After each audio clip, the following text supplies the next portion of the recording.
MA उत्तरार्ध तृतीय प्रश्न पत्र भाषा विज्ञान इकाई अर्थ विज्ञान। आज हम अध्ययन करने जा रहे हैं अर्थ विकास के कारण भाग 3। मैं डॉक्टर प्रतिभा शुक्ला, सह आचार्य हिंदी, एमए उत्तरार्ध की कक्षा में विद्यार्थियों का हार्दिक स्वागत करती हूँ। प्रिय विद्यार्थियों, अर्थ विकास के कारणों के प्रथम और द्वितीय वीडियो में हमने अर्थ विकास के विभिन्न कारणों की चर्चा की थी। उन्हीं कारणों को आगे बढ़ाते हुए आज हम अन्य कारणों की चर्चा करेंगे, जिसमें पहला कारण होगा लक्षणा व्यंजना शब्द शक्तियाँ, कवियों की निरंकुशता, तत्सम तथा तद्भव रूपों का साथ साथ प्रयोग, शब्द का प्रयोग बाहुल्य या कह सकते हैं अधिक पदत्व प्रयोग, प्रकरण भेद, सहचर संबंध, दीनता, विनम्रता एवं शिष्टता, सुश्राव्यता, व्यंग और भावुकता आदि कारणों की चर्चा करेंगे। अर्थ विकास के पहले वीडियो और दूसरे वीडियो से आगे बढ़ते हुए हम बात करेंगे सर्वप्रथम लक्षणा व्यंजना शब्द शक्तियों की। शब्दों में रहने वाली लक्षणा व्यंजना शब्द शक्तियों के प्रयोग के कारण भी शब्दों के अर्थों में परिवर्तन आ जाता है। वस्तुतः उपर्युक्त जो पिछले वीडियो में हमने चर्चा की थी, लाक्षणिक प्रयोग, औपचारिक प्रयोग, अलंकारिक प्रयोग, कहावतों तथा मुहावरों में शब्दों का प्रयोग आदि जितने भी अर्थ परिवर्तन के कारण हैं, वे सब लक्षणा शब्द शक्ति की ही देन है। कर्मणि कुशल अर्थात काम में कुशल में कुशल शब्द का चतुर या पटु अर्थ लक्षणा शब्द के कारण है।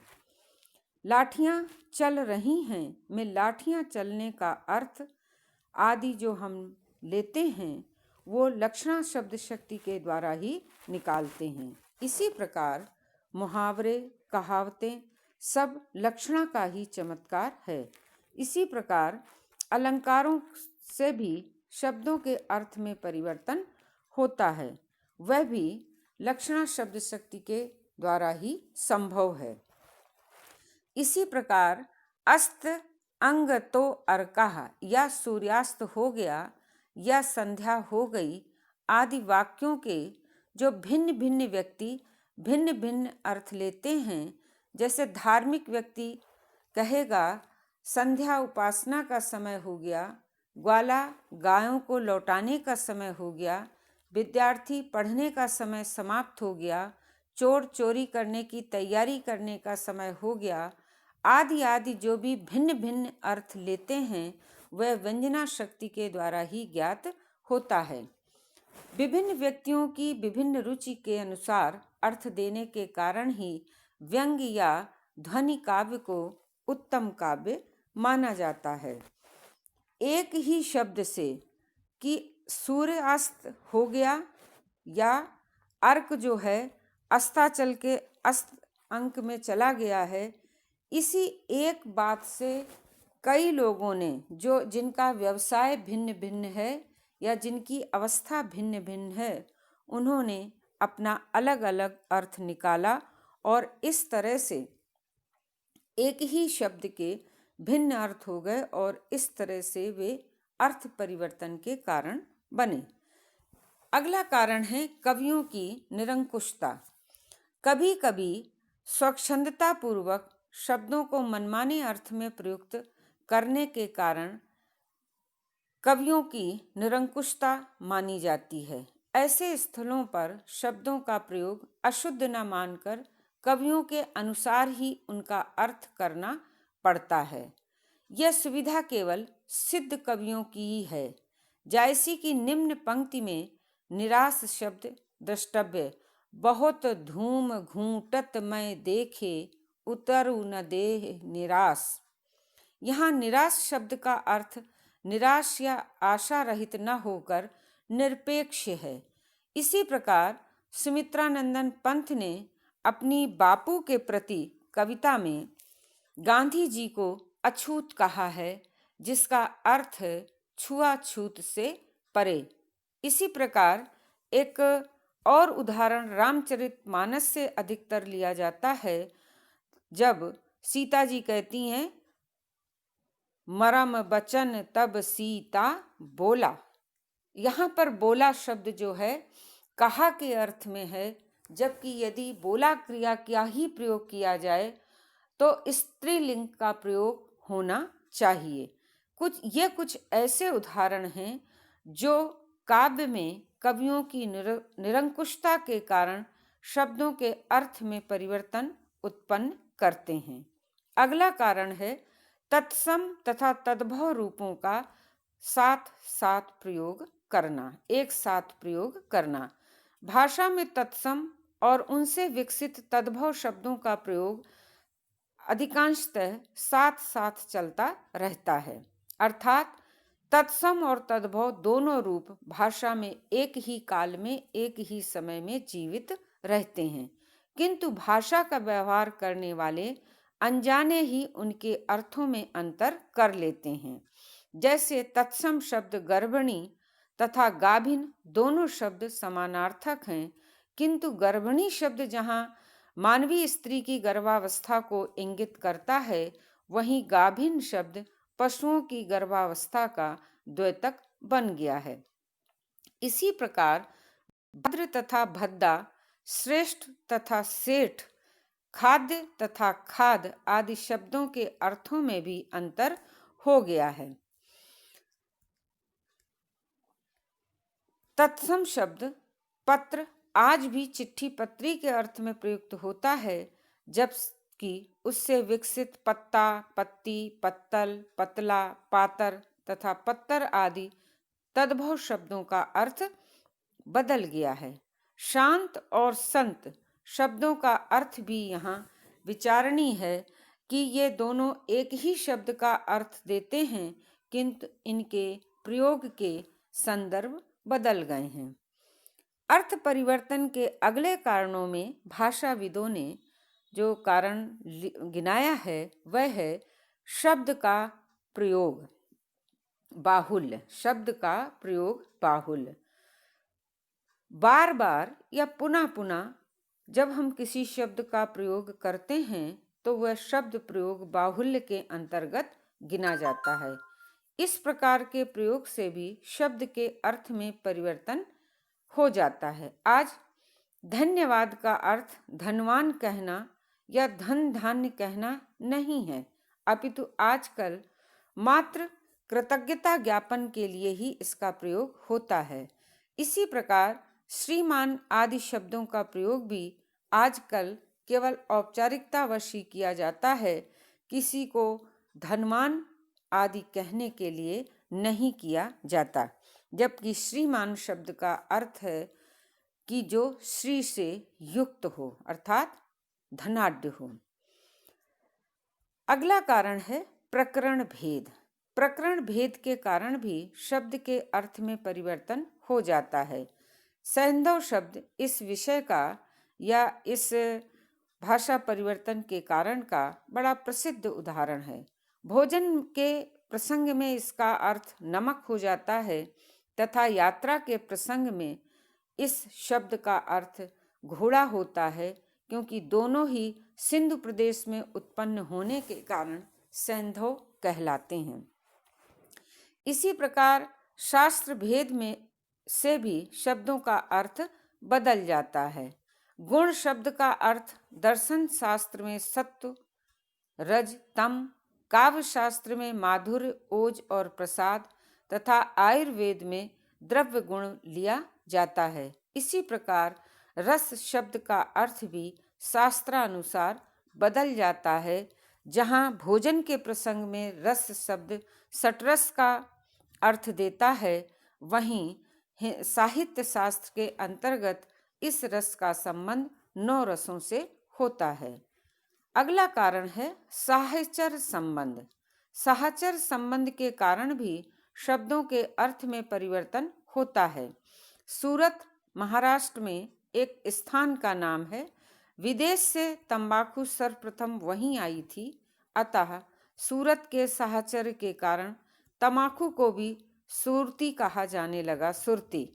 सिंधु नदी के साहचर्य से पहले हमारे हिंदुस्तान का नाम सिंधु पड़ा, फिर वहाँ के निवासी सिंधु कहलाए और कालांतर में यही सिंधु हिंदुस्तान और यहाँ के रहने वाले हिंदुस्तानी शब्द में बदल गए या हिंदुस्तानी कहलाए। प्रदेश में अच्छा नमक तथा अच्छा घोड़ा होने के कारण नमक और घोड़ा भी सैंधव ही कहे जाने लगे। यद्यपि अन्य स्थानों पर भी ये होते हैं। इसी प्रकार वृक्ष के पत्ते के साहचर्य से चिट्ठी को आज भी पत्र ही कहते हैं। गन्ने का सत्व भी चीन देश के साहचर्य से चीनी कहलाया। संस्कृत में रेशमी वस्त्र को चीनांशुक भी इसी कारण कहा जाता है, क्योंकि ये इसका संबंध प्रारंभ में चीन देश से था। अगला कारण है दीनता, विनम्रता एवं शिष्टता। अपने से बड़े, श्रद्धेय या समर्थ व्यक्तियों के प्रति दीनता, विनम्रता अथवा शिष्टता प्रदर्शन के कारण भी शब्दों के अर्थ में परिवर्तन हो जाता है।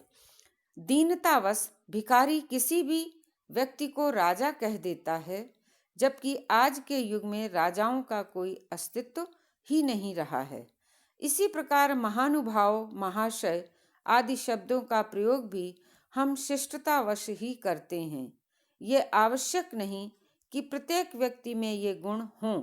इसी प्रकार अपने घर को कुटिया या गरीब खाना तथा दूसरे के घर को भवन, महल या दौलत खाना भी नम्रतावश ही कहा जाता है। वास्तविकता के अभाव में यहाँ इन शब्दों के अर्थ में परिवर्तन हो जाता है और ये सभी भाव दीनता, विनम्रता एवं शिष्टता के कारण भी शब्दों के अर्थ में परिवर्तन हो जाता है। सुश्राव्यता। सुश्राव्यता को अंग्रेजी में यूफेमिज्म कहा जाता है। कुछ विद्वानों ने इसे अशोभन के लिए शोभन शब्दों का प्रयोग भी कहा है। वस्तुतः अशुभ के लिए शुभ, अश्लील के लिए श्लील और कटु के लिए मधुर शब्दों का प्रयोग इसी के अंतर्गत आता है। भयंकरता तथा हीनता की भावना को कम करना तथा अंधविश्वास भी इसी में सम्मिलित हैं। महाकवि कालिदास ने अपने ग्रंथों में इस शब्द का स्थान पर प्रयोग किया है। उस समय तक इस शब्द के साथ अश्लीलता का कोई संबंध नहीं था, किंतु बाद में इसे अश्लील माना जाने लगा और इसके स्थान पर संस्कृत तथा हिंदी में इस शब्द का पर्याय आम वृक्ष या रसाल आदि शब्दों के रूप में होने लगा। इसी प्रकार यौन भावना तथा यौन अंगों के लिए भी साहित्य में श्लील शब्दों का ही प्रयोग किया जाता है। शौच जाने को हाथ धोना, लघु शंका आदि शब्दों का प्रयोग घृणा से बचने के लिए ही किया जाता है। अमंगल का कथन भी बुरा माना जाता है। अतः मृत्यु के लिए स्वर्गवास, सिधार जाना आदि शब्द प्रचलित हो गए हैं। दीपक बढ़ाना, दुकान बढ़ाना भी इसी कारण कहा जाता है, क्योंकि दुकान बंद करना और दीपक बुझाना अमंगलवाची माना जाता है। अंधविश्वास के कारण ही चेचक को माता या शीतला कहा जाता है। पति को अमुक का पिता आदि भी इसीलिए कहा जाता है। सर्प को कीड़ा कहने से भी उसकी भयंकरता कुछ कम हो जाती है। ये सभी उदाहरण इस बात के सूचक हैं कि भावनात्मक रूप से हम अश्लील को श्लील में, कटु को मधुर में और भयंकरता तथा हीनता की भावना को कम करने के लिए उसे कुछ शोभन शब्दों में अभिव्यक्त करते हैं। अर्थ परिवर्तन के अगले कारण में हम कह सकते हैं कि व्यंग के कारण भी शब्दों के अर्थों में परिवर्तन हो जाता है। संस्कृत काव्यशास्त्र में इसे विपरीत लक्षणा कहा गया है। उदाहरण के लिए मूर्ख को बृहस्पति कहना, अपकारी को उपकारी कहना, कृपण को दानवीर कहना, दानवीर कर्ण कहना, झूठे को सत्यवादी हरिश्चंद्र आदि कहना आदि सभी संबोधन बिल्कुल ही विपरीत अर्थ को अभिव्यक्त करते हैं और इस तरह से विपरीत अर्थ को अभिव्यक्त करने वाले ये प्रयोग शब्दों के अर्थ में भी परिवर्तन उपस्थित करते हैं। कई बार हम देखते हैं कि हमारी भाषा में भावुकता के कारण भी शब्दों के अर्थ बदल जाते हैं। प्रायः माता पिता बच्चों को लाड़ प्यार में गधा, सुअर आदि कह देते हैं। इसी प्रकार क्रोध में भी उल्लू आदि कह दिया जाता है। निश्चय ही यहाँ वक्ता का अभिप्राय इन शब्दों के वास्तविक अर्थ से नहीं होता और वास्तविक अर्थ से न होने के बाद भी प्रयोग के समय या प्रयोग के संदर्भ में इन शब्दों का अर्थ भावुकता के कारण बदल जाता है, जो हमारे अर्थ परिवर्तन के कारण में अपनी एक महत्वपूर्ण भूमिका निभाते हैं। तो प्रिय बच्चों, इस प्रकार हमने देखा कि हमारे अर्थ परिवर्तन के अन्यान्य कारण हैं। कुछ और बचे हुए कारणों की मैं अगले वीडियो में चर्चा करूंगी। धन्यवाद।